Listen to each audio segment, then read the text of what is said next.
Hi everyone, this is Robert, and we are showing you a video paint over, but we have a guest today, Hiro Nagasuna, who was the lead painter on The Dam Keeper and is actually out in California visiting us. So Hiro, for the second time actually, has done a paint over, but is actually joining us this time around. Yeah. Hi guys. So Hiro, you picked a painting from the online forum on Facebook, and the painter is Kei Kitano, who we met at the Tonko House exhibition, actually. Yeah. And he's a very, very funny guy. So let's take a look at his painting. He painted an egg, yolk, and whites raw in a plate. And then the assignment is to take a look at it in overcast lighting, neutral, diffused, white light, and then also turn on a light for direct lighting and paint that difference. So let's take a look at the painting. So what's the first thing you noticed? So I noticed that the contrast of the painting is a little too much. Mm-hmm. So I softened the contrast. That's great. And then also I noticed one of the things you're doing is really starting to work on the edges. Mm-hmm. Yeah, because I found some people think that the Tonko House, the style of the Tonko House, it's okay to lose the edge. Mm-hmm. So, but actually, we really care about the edge, the brush strokes, and then the shape drawing of the object. Yes. Yeah. So yeah, those are two things actually that I think I noticed right away too, is that the drawing was a little bit off and the application of the brush stroke seemed a little bit rough, not quite representative of how it feels. So I think it's okay to be loose and rough, both with drawing and with edges, but I think one of the first things you did actually was go in and fix the drawing and then go back and really massage those edges so you have that very distinct contrast between hard edges and soft edges.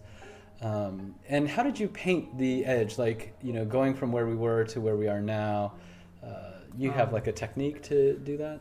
Yeah, I changed the opacity of the brush, and then I picked the color from the palette.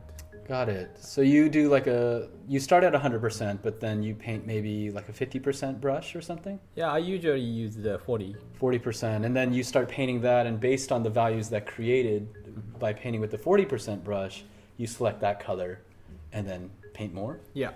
Got it. Great. It's looking good. So then you moved on to the direct light painting. Yes. And this one's a little more difficult. What's going on here? So I found the case painting is a little too white. Okay. Because the people tend to go too white if it's the direct lighting. Mm-hmm. So I wanted to show if we don't go white too much, but we can still show the lighting. Got it. Yeah, it's so true. You kind of want to reserve some space for your highlights and things like that. Even though it's a white object sitting in light, it's white by contrast, but it's not literally white, the color white. That's great. I also noticed that you are kind of trying to make clear, I think, overall, it looks like it's a little hard for me at this point to tell where the light is actually coming from, the direction of the light. So it feels like that's what you're starting to think about, starting to work on. Yes. Great. And you're also starting to simplify the value contrast in that table. Yeah. Why is that?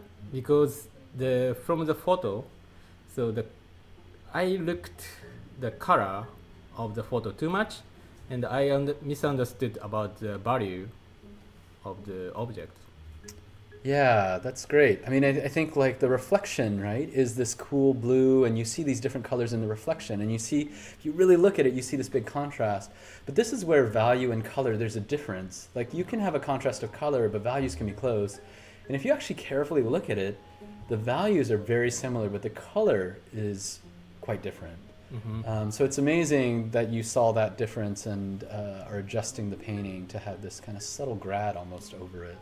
I also noticed you affected the cast shadows a little bit, especially on the yolk, to really give it a sense of direction. And it also looks like even in the plate, did you do that? Yeah, a little bit. I pushed a little bit. Yeah.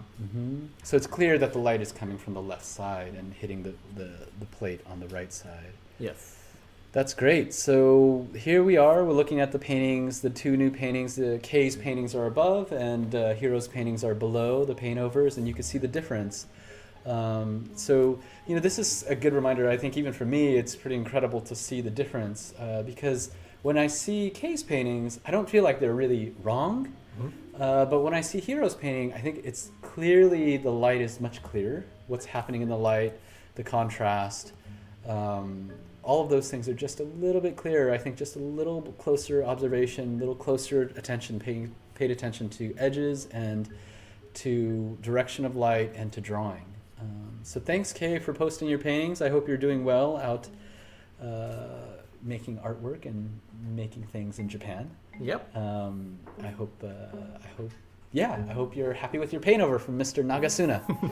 Okay, everyone, thanks. Until next time, we'll talk soon. Bye. Bye.